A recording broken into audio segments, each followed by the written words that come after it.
Hello everyone, स्वागत है आप सभी का आज के हमारे प्रैक्टिस सेट में। ये area coordinator and community coordinator की जो क्लास होती है उसी का ये प्रैक्टिस सेट है।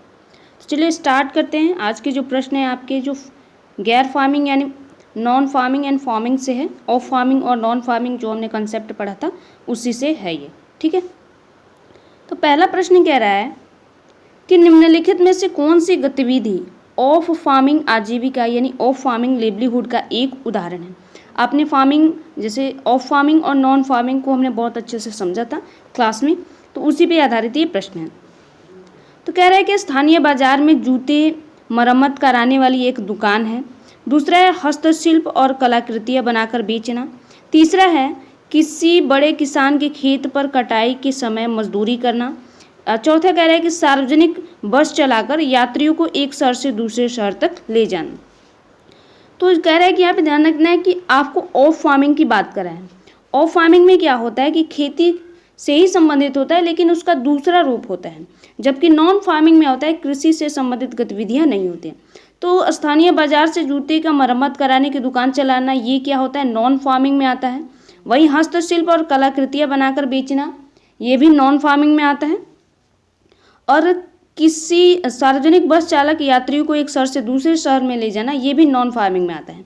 तो जो ऑफ फार्मिंग में इसमें आएगा ऑप्शन नंबर सी होगा। किसी बड़े किसान के खेत पर कटाई करते समय मजदूरी करना क्या होता है, ऑफ फार्मिंग लेवलीहुड का एक उदाहरण है। ठीक है, तो ध्यान रखना है कि ऑप्शन नंबर सी जो हो गया ये ऑफ फार्मिंग में आता है। जैसे खेती से तो जुड़ा हुआ है, जैसे अपने खेतों में काम ना करके आप दूसरे के खेतों में काम करते हैं, यानी इसके लिए आपकी भूमि की आवश्यकता नहीं होती है। वो जो क्या होता है नॉन ऑफ फार्मिंग में आता है, यानी खेती से तो जुड़ा हुआ है लेकिन डायरेक्ट खेती से नहीं जुड़ा हुआ है। ठीक है, तो डायरेक्ट जो कृषि से नहीं जुड़ा हुआ है वो ऑफ फार्मिंग में आता है। तो ऑप्शन नंबर जो सी होगा इसका राइट जवाब होगा। अगले प्रश्न पे चलते हैं। अगला प्रश्न कह रहा है कि गैर फार्म आजीविका यानी नॉन फार्म लेवलीहुड की सबसे उपयुक्त परिभाषा क्या है, इस यानी सबसे जो इसकी बेस्ट डेफिनेशन जो होगी वो क्या होगी। तो वे गतिविधियां जो केवल शहरी क्षेत्रों में की जाती हैं, या दूसरा कह रहा है कि वे गतिविधियां जिनका कृषि पशुपालन या मछली पकड़ने से कोई सीधा संबंध नहीं होता है। तीसरा, वे मौसमी गतिविधियां जो केवल फसल कटाई के बाद होती हैं, या वे गतिविधियां जो केवल सरकार द्वारा वित्त पोषित होती हैं। तो आपको पता है जो नॉन फार्मिंग होता है, हमने क्लास में देखा था इसको अच्छे से। नॉन फार्मिंग में क्या आता है, कौन सी गतिविधियाँ आती हैं, तो ऑप्शन नंबर बी इसका राइट जवाब होगा।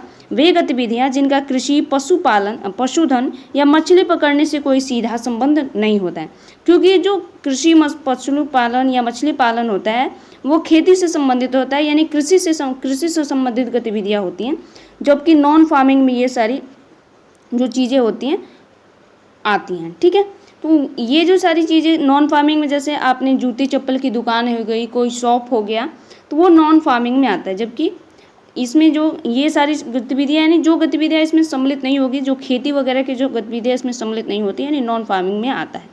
ठीक है, तो जो हमने डिफिनेशन में भी देखा था कि ये सारी चीज़ें उसमें बताया हुआ है मेनली करके। तो ऑप्शन नंबर जो बी है आपका राइट जवाब होगा। अगला कह रहा है कि ऑफ फार्मिंग आजीविकाएं अक्सर किसानों को मूल्य श्रृंखला यानी वैल्यू चेन में कैसे मदद करती है। यहाँ पे ध्यान रखने की ऑफ फार्मिंग और नॉन फार्मिंग में आप थोड़ा सा कंफ्यूज हो सकते हैं, तो इसको अच्छे से समझ के ही प्रश्न को करिएगा। ठीक है, वे किसानों को पूरी तरह से कृषि छोड़ने के लिए प्रोत्साहित करते हैं। दूसरा, वे कृषि उत्पादों के प्रसंस्करण यानी प्रोसेसिंग, पैकेजिंग और परिवहन में संलग्न होती हैं। या तीसरा, वे केवल कृषि बीमा की बिक्री करती हैं। और चौथा, वे केवल किसानों के लिए बच्चों की देखरेख करती हैं।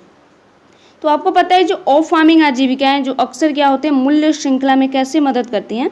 तो जैसे मैंने उदाहरण दिया था कि आपका खेत है और आपने धान की बुआई की, ठीक है, उसके बाद उसका क्या जो उसके 2-3 स्टेप थे, उसकी प्रोसेसिंग करना, पैकेजिंग, उसका साफ़ सफाई करके उसके पैकेजिंग करना, फिर उसको पैकेजिंग को परिवहन के माध्यम से एक जो जैसे व्यापारी होते हैं उनके पास पहुंचाना, और वहां से वो क्या करते हैं खुदरा व्यापारी या रेस्टोरेंट के पास पहुंचाते हैं। ठीक है, एक इमेज के माध्यम से मैंने आपको समझाने की शायद कोशिश की थी। ठीक है, तो ये पैकेजिंग, परिवहन आदि में संलग्न होती हैं। तो ऑप्शन नंबर जो बी होगा इसका राइट जवाब होगा। ठीक है, अगला प्रश्न पे चलते हैं। अगला प्रश्न कह रहा है कि नॉन फार्म और ऑफ फार्म आजीविका के बीच मुख्य अंतर क्या होता है, मेन जो डिफरेंस होता है वह क्या होता है। तो नॉन फार्मिंग गतिविधियाँ केवल पुरुषों द्वारा चलाई जाती हैं, जबकि ऑफ फार्मिंग गतिविधियाँ केवल महिलाओं द्वारा चलाई जाती हैं। तो आपने देखा होगा इसमें महिला पुरुष की उसमें बात नहीं हुई थी, तो पहला ऑप्शन काट दीजिए। दूसरा कह रहा है कि ऑफ फार्मिंग जो गतिविधियाँ कृषि से प्रत्यक्ष रूप से जुड़ी होती हैं, जबकि नॉन फार्मिंग जो गतिविधियाँ होती हैं जबकि नॉन फार्मिंग नहीं होती हैं। तीसरा कह रहा है कि नॉन फार्मिंग गतिविधियाँ अधिक जोखिम भरी होती हैं। और चौथा कह रहा है कि ऑफ फार्मिंग गतिविधियाँ पूरे साल चलती हैं, जबकि नॉन फार्मिंग गतिविधियाँ क्या होती हैं, मौसमी होती हैं। तो यहाँ पे ऑप्शन नंबर बी आपका राइट जवाब होगा। जो ऑफ फार्मिंग गतिविधियाँ होती हैं वो प्रत्यक्ष रूप से कृषि से जुड़ी हुई होती हैं, जबकि नॉन फार्मिंग जो है खेती वगैरह से जुड़ी हुई नहीं होती हैं। ठीक है, तो ऑप्शन नंबर जो बी होगा इसका राइट जवाब होगा। क्यों होगा ये आपको पता है, क्लासेस अगर आपने किया है तो। अगला प्रश्न कह रहा है कि गैर फार्म आय की एक प्रमुख विशेषता क्या है जो किसानों को जोखिम कम करने में मदद करती है। ठीक है, यहाँ पे गैर फार्मिंग यानी नॉन फार्मिंग की बात की रही है और उसकी विशेषता क्या है जो किसानों के जोखिम को कम करने में मदद करती है। तो यह आय केवल खेती के उपकरणों की खरीद पर खर्च की जाती है। दूसरा, यह कृषि की मौसमी अनिश्चितता और फसल की विफलता से स्वतंत्र होती है। तीसरा, यह केवल ग्रामीण क्षेत्रों में बैंकों में जमा होती है। और चौथा, यह केवल एक बार प्राप्त होती है, जैसे कि कटाई के समय। तो आपको पता है जो नॉन फार्मिंग सबसे वैल्यूएबल इसलिए होती है, इसकी जो मेन विशेषता क्या है, तो यह कृषि के समय यानी मौसमी अनिश्चितता और फसल की विफलता के समय इससे क्या होती हैं, ये स्वतंत्र होती हैं। जैसे आपकी एक स्लीपर की शॉप है यानी चप्पल जूते की दुकान है अगर आपके पास, तो वो क्या होगा, बारिश होगा तो ऐसा तो नहीं है कि वो ठप हो जाएगा। बरसात के मौसम में भी चलेगा, ठंडी के मौसम में, यानी हर सीज़न में वो चलता रहेगा आपकी शॉप। ठीक है, ऐसा नहीं है कि मौसम ऐसा आया तो ख़राब हो गया वो शॉप चलेगी नहीं, जैसे खेती में होता है, तो ऐसा नहीं होता है उसमें। ठीक है, तो ऑप्शन नंबर बी है इसका राइट जवाब होगा। अगला प्रश्न कह रहा है कि निम्नलिखित में से कौन सा व्यवसाय गैर फार्म आजीविका यानी नॉन फार्म लिवलीहुड के अंतर्गत आता है। तो किसानों को किराए पर ट्रैक्टर या हार्वेस्टर जैसी कृषि मशीनरी देना, या स्थानीय बाजार में कपड़े की दुकान चलाना, या बीज और उर्वरकों की खरीदारी, खुदरा बिक्री करना, या बागवानी उत्पादों को छाटना और उसको पैक करना।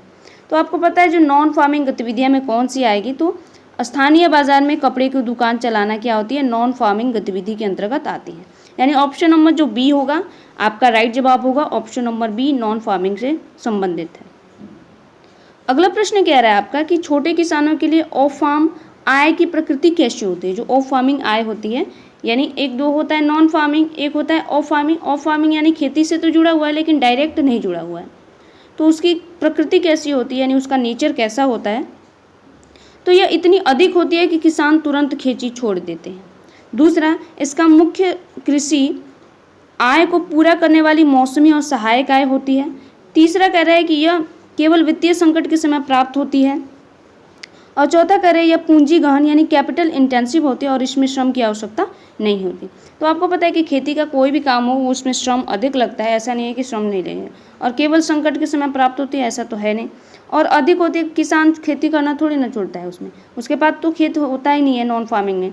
तो इसमें क्या होगा, ऑप्शन नंबर बी विशेषता होगी, बी होगी। इसका मुख्य आय जो होता है कृषि को पूरा करने वाली मौसमी और सहायक आय होती है, यानी कृषि से संबंधित जो गतिविधियाँ होती हैं, जैसे किसी किसान जो है किसी और के खेतों में काम करता है, मजदूरी करता है, तो वो उससे जो आय प्राप्त होती है वो होती है ऑफ फार्मिंग आय। ठीक है, तो ऑप्शन नंबर बी इसका राइट जवाब है। अगला प्रश्न कह रहा है कि निम्नलिखित में से कौन सा ऑफ फार्मिंग आजीविका से जुड़ा हुआ सेवा कार्य है। ठीक है, ऑफ फार्मिंग आजीविका से जुड़ा हुआ सेवा कार्य कौन सा है ये बताना है। तो कह रहा है कि यहाँ पे ध्यान रखना है कि ऑफ फार्मिंग की बात कर रहा है, नॉन फार्मिंग की नहीं। ठीक है, इसको ध्यान रखना है कि हो सकता है कि आपको कन्फ्यूजन हो जाए कि ऑफ फार्मिंग और नॉन फार्मिंग में, तो इसको ध्यान रखना है। तो कह रहा है कि ग्रामीण क्षेत्रों में सैलून बार चलाना, घर पर ही साबुन और मोमबत्ती बनाना। तीसरा कह रहा है किसानों को किराए पर ट्रैक्टर या हार्वेस्टर जैसी कृषि मशीनरी देना। और चौथा कह रहा है ट्रेवल एजेंसी का संचालन करना। तो इसमें तीन चीज़ें तो हैं नॉन फार्मिंग से है और एक ऑफ फार्मिंग आजीविका से जुड़ा हुआ है। ठीक है, तो जो किसानों को किराए पर ट्रैक्टर या हार्वेस्टर जैसी कृषि मशीनरी देना, ये क्या होती है, ऑफ फार्मिंग में आती है। जबकि सैलून चलाना, साबुन की कंपनी या घर पे साबुन वगैरह बनाना या मोमबत्ती बनाना या कोई ट्रैवल एजेंसी क्या होती है, ये नॉन फार्मिंग आजीविका से जुड़ा हुआ है। ठीक है, तो ऑप्शन नंबर जो सी होगा आपका राइट जवाब होगा, ऑप्शन नंबर सी। अगले प्रश्न पे चलते हैं। अगला प्रश्न कह रहा है कि गैर फार्म आजीविकाएं अक्सर किस पर निर्भर करती है, यानी जो नॉन फार्मिंग आजीविकाएं होती है किस पर निर्भर करती हैं, तो केवल फसल की पैदावार पे, मानसून और वर्षा के चक्र पे, विशिष्ट व्यवसाय और उद्यमशीलता कौशल पे, या पूरी तरह से सरकारी अनुदान पे। तो आपको पता है जो नॉन फार्मिंग आजीविका होती है, जैसे दुकान वगैरह चलाना हो गया है, या कोई शॉप चला रहे हैं आप, या कोई बिजनेस छोटा सा आप कर रहे हैं, तो क्या होते हैं, विशिष्ट व्यावसायिक और उद्यमशीलता कौशल आप में होने चाहिए। यानी अगर जैसे मोमबत्ती बनाने की फैक्ट्री है तो कैसे मोमबत्ती बनता है ये आपके पास कौशल होना चाहिए। तो ऑप्शन नंबर जो सी है इसका राइट जवाब होगा। अगले प्रश्न में चलते हैं। अगला प्रश्न कह रहा है कि निम्नलिखित में से कौन सी गतिविधि गैर फार्म आजीविका नहीं है, यानी नॉन फार्म की आजीविका में नहीं है, यानी ऑफ फार्मिंग होगा या कोई अन्य होगा, नॉन फार्मिंग नहीं है। ठीक है, तो यहाँ पे ध्यान रखना। तो ग्रामीण क्षेत्र में बढ़ई यानी कारपेंटर का काम, स्थानीय प्राथमिक विद्यालय में शिक्षक के रूप में काम, या मछली पकड़ने वाली नाव चलाना, या सड़क किनारे चाय का स्टॉल। तो आपको पता है जो नॉन फार्मिंग में कौन सा नहीं आएगा यहाँ पे, तो ऑप्शन नंबर सी आए, यानी मछली पकड़ने वाली नाव चलाना, ये नॉन फार्मिंग में नहीं आता है। जबकि बढ़ई का काम जो कारपेंटर का काम होता है वो आता है, विद्यालय में शिक्षक का काम आता है यानी टीचर का, और किराना जो सड़क के साइड में जो चाय वगैरह बनाते हैं वो टी स्टॉल जिसको बोलते हैं वो नॉन फार्मिंग में आती है। जबकि नॉन फार्मिंग में कौन सा नहीं आता है, तो मछली पकड़ने का काम क्या होता है, नॉन फार्मिंग में नहीं आता है, वो ऑफ फार्मिंग में आता है। ठीक है, तो ऑप्शन नंबर जो सी है इसका राइट जवाब होगा। अगला प्रश्न कह रहा है कि फार्म परिवारों द्वारा गैर फार्म या ऑफ फार्म कार्य करने का सबसे बड़ा लाभ क्या है, यानी जो फार्म परिवार हैं, जो फैमिलीज होती हैं, उसमें गैर फार्म यानी नॉन फार्म और ऑफ फार्मिंग कार्य का सबसे बड़ा लाभ क्या है। तो पहला ऑप्शन है वे अपनी कृषि भूमि को अस्थायी रूप से छोड़ सकते हैं। दूसरा, फसल की विफलता या मानसून की अनिश्चितता से आय के जोखिमों को कम कर सकते हैं। या तीसरा है, या उन्हें खेती करने के लिए मुफ्त में बीज और उर्वरक मिलते हैं। और चौथा कह रहा है कि उन्हें केवल शहर के बाज़ारों तक ही सीमित रखा जाता है। तो आपको पता है ऑफ फार्मिंग या नॉन फार्मिंग का सबसे बड़ा जो लाभ होता है वो फसलों की विफलता या मानसून की अनिश्चितता से आय के जोखिमों को ये कम करता है। यानी मान लीजिए किसी साल आपकी फसल बर्बाद हो गई, तो अगर आप कहीं बाहर काम करते हैं तो आपके इनकम पे प्रभाव नहीं पड़ता है। ठीक है, तो ऑप्शन नंबर जो बी होगा इसका राइट जवाब होगा। अगले प्रश्न पे चलते हैं। अगला प्रश्न कह रहा है कि ग्रामीण क्षेत्रों में एक सामान्य गैर फार्म सेवा गतिविधि का उदाहरण क्या है, यानी एक जो कॉमन जो नॉन फार्मिंग गतिविधि होती है वो उसका कौन सा उदाहरण है। तो बागवानी उत्पादों का कोल्ड स्टोरेज में रखना, या स्थानीय पंचायत में सचिव यानी सेक्रेटरी के रूप में काम करना, एक बड़े फार्म का पर गन्ना काटना, या अपने खेत के लिए खाद बनाना। तो आपको पता है कि ऑफ फार्मिंग गतिविधियों में कौन सी गतिविधियाँ आते हैं, तो एक स्थानीय पंचायत में सचिव यानी सेक्रेटरी के रूप में काम करना क्या होते हैं, गैर फार्मिंग यानी नॉन फार्मिंग गतिविधियों में सम्मिलित होती हैं। जबकि ये तीनों जो पहला, तीसरा और चौथा जो है वो ऑफ फार्मिंग से संबंधित है। ठीक है, तो ऑप्शन नंबर बी आपका राइट जवाब है। अगला प्रश्न कह रहा है कि फसल कटाई के बाद यानी पोस्ट हार्वेस्टर ऑफ फार्म आजीविका, यानी जो ऑफ फार्म है, ठीक है, ऑफ फार्म आजीविका के का स्पष्ट उदाहरण क्या है जो मूल्य श्रृंखला में आता है। यहाँ पे ऑफ फार्मिंग पूछ रहा है, न कि नॉन फार्मिंग पूछ रहा है। तो सरकारी प्राथमिक स्वास्थ्य केंद्र में नर्स के रूप में काम करना, खुदरा स्टोर से जूते और चप्पल बेचना, स्थानीय साइकिल मिल या दाल में अनाज का प्रसंस्करण कराना, या शहरों में निर्माण स्थल या राज्य मिस्त्री के रूप में काम करना। तो यहाँ पे ध्यान रखना है कि ऑफ फार्मिंग गतिविधि के तहत कौन सा आएगा मूल्य श्रृंखला में, तो ऑप्शन नंबर सी होगा, स्थानीय राइस मिल, यानी जो राइस मिल धनकुट्टी मशीन जिसको बोलते हैं, दाल मिल में अनाज का प्रसंस्करण यानी प्रोसेसिंग करना, जैसे धान को कूट कर क्या किया जाता है, राइस मिल में चावल निकाला जाता है। तो ये कृषि से ही संबंधित है, लेकिन इसकी ऑफ फार्मिंग में ये आता है। तो ऑप्शन नंबर जो सी होगा इसका राइट जवाब होगा। अगला प्रश्न कह रहा है कि गैर फार्म उद्यमों यानी नॉन फार्म इंटरप्राइजेज में सफलता के लिए अक्सर कौन सा कौशल प्रशिक्षण इनपुट आवश्यक होता है। ठीक है, यहाँ पे ध्यान रखना है कि नॉन फार्मिंग इंटरप्राइजेज है उसमें सफलता की बात कर रहा है। ठीक है, तो किसी भी कौशल की आवश्यकता नहीं है। दूसरा, केवल कृषि उपकरणों के उपयोग का ज्ञान होगा। या तीसरा, व्यावसायिक प्रशिक्षण, विपणन और प्रबंधन यानी मैनेजमेंट का कौशल होना चाहिए। और चौथा कह रहा है कि केवल शारीरिक श्रम की उपलब्धता। तो आपको पता है कि जो नॉन फार्मिंग इंटरप्राइजेज होते हैं उसकी सफलता के लिए क्या आवश्यक है, तो ऑप्शन नंबर सी होगा व्यावसायिक प्रशिक्षण, विपणन यानी मार्केटिंग और प्रबंधन यानी मैनेजमेंट का कौशल उसके पास होना चाहिए। एक व्यवसाय चलाने के लिए आपके पास ये तीनों कौशल होगा तभी आप एक व्यवसाय चला सकते हैं। तो ऑप्शन नंबर जो सी होगा इसका राइट जवाब होगा। अगला प्रश्न कह रहा है कि एक छोटे किसान का बेटा शहर जाकर किसी फैक्ट्री में मजदूरी करता है, यह किस श्रेणी की आजीविका होती है। जैसे एक किसान का लड़का है वो क्या करता है कि किसी कंपनी में जाकर शहर में जाकर काम करता है, तो वो किस में आएगा, फार्मिंग में आएगा, नॉन फार्मिंग में आएगा, ठीक है, किस में आता है, तो ऑफ फार्मिंग आजीविका में आएगा, यस फार्म आधारित आजीविका में आएगा, ऑफ फार्मिंग आजीविका में आएगा, या नॉन फार्मिंग आजीविका में आएगा, या पशुधन में आएगा। तो आपको पता है जब आप किसी फैक्ट्री में मजदूरी वगैरह करते हैं तो क्या आता है, गैर फार्म आजीविका में आता है, यानी नॉन फार्मिंग के तहत आता है, नॉन फार्मिंग के तहत आता है। तो ऑप्शन नंबर जो सी होगा आपका राइट जवाब होगा। अगला प्रश्न कह रहा है कि गैर फार्म यानी नॉन फार्म आजीविकाएं किसानों को आय कब प्रदान करती हैं, खासकर कृषि के क्षेत्र में। ठीक है, यहाँ पे नॉन फार्मिंग आजीविका कह रहा है कि कब आय प्रदान करती है कृषि के क्षेत्र में, तो केवल फसल कटाई के दौरान जब ये व्यस्त होते हैं, या केवल तभी जब सरकार उन्हें सीधी सब्सिडी देती है, या वर्ष भर और विशेष रूप से कृषि की खाली अवधि यानी लीन सीजन के दौरान, और चौथा है केवल शहर के लोगों जब गांव आते हैं तब। तो आपको पता है जो ऑफ फार्मिंग आजीविका होती है कब उनको जो आय प्रदान करते हैं, तो वर्ष भर और विशेष रूप से कृषि की खाली अवधि के समय। ठीक है, जैसे वर्ष भर यानी आपको क्या होता है कि जैसे आप किसी कंपनी में काम करते हैं तो आप साल भर काम कर सकते हैं, उसमें मौसम वगैरह की कोई गारंटी ऐसा नहीं होता है कि बरसात का मौसम आया तब बंद हो जाएगा। ठीक है, तो ऑप्शन नंबर जो सी होगा इसका राइट जवाब होगा। अगला प्रश्न कह रहा है कि निम्नलिखित में से कौन सी गतिविधि ग्रामीण गैर फार्म क्षेत्र से संबंधित यानी नॉन फार्मिंग क्षेत्र से संबंधित है।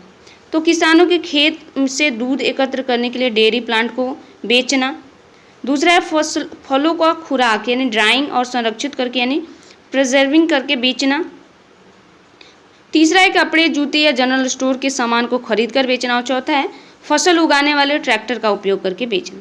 तो आपको पता है जो नॉन फार्मिंग गतिविधियाँ आती है उसमें कपड़े, जूते, जनरल स्टोर के सामान के खरीद को बेचने में नॉन फार्मिंग के तहत आते हैं, जबकि ऑफ फार्मिंग के तहत ये तीनों चीज़ें आती हैं। ठीक है, तो ऑप्शन नंबर जो सी होगा आपका राइट जवाब होगा, ऑप्शन नंबर सी।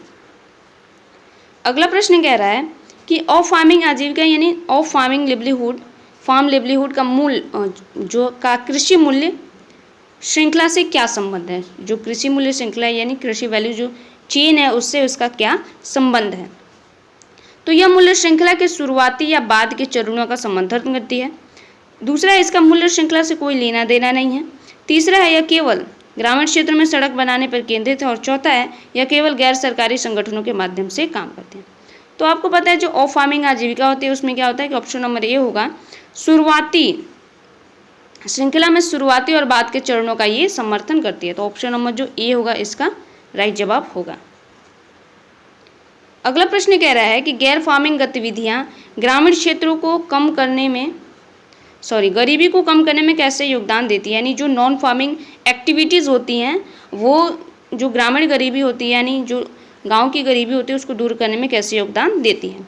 तो केवल अमीर किसानों के लिए एक नई सरकारी नौकरी पैदा करती हैं, या यह कम जोखिम पर बेहतर आय और रोजगार के अवसर प्रदान करती हैं, तीसरा यह खासकर भूमिहीन श्रमिकों को देती हैं, और चौथा यह केवल कृषि सब्सिडी के वितरण में मदद करती हैं, और चौथा कह रहे हैं कि यह केवल मौसमी रूप से कार्य करती हैं।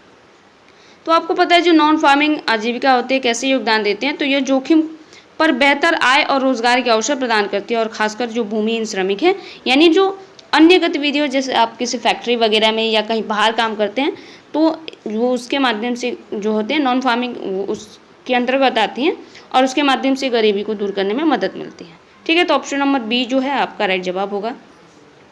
और आज के सेशन का लास्ट प्रश्न है, ये कह रहा है कि निम्नलिखित में से कौन सी गतिविधि मूल्य श्रृंखला कृषि मूल्य श्रृंखला के लिए आवश्यक फार्म आधारित सेवा है।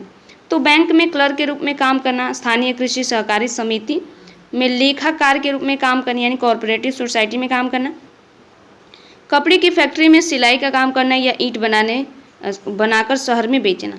तो यहाँ पे ध्यान रखना है कि कह रहा है कि कृषि मूल्य श्रृंखला से के जो ऑफ फार्मिंग सेवा में कौन सा आएगा, तो ऑप्शन नंबर बी होगा स्थानीय कृषि सहकारी समिति में लेखाकार के रूप में काम करना।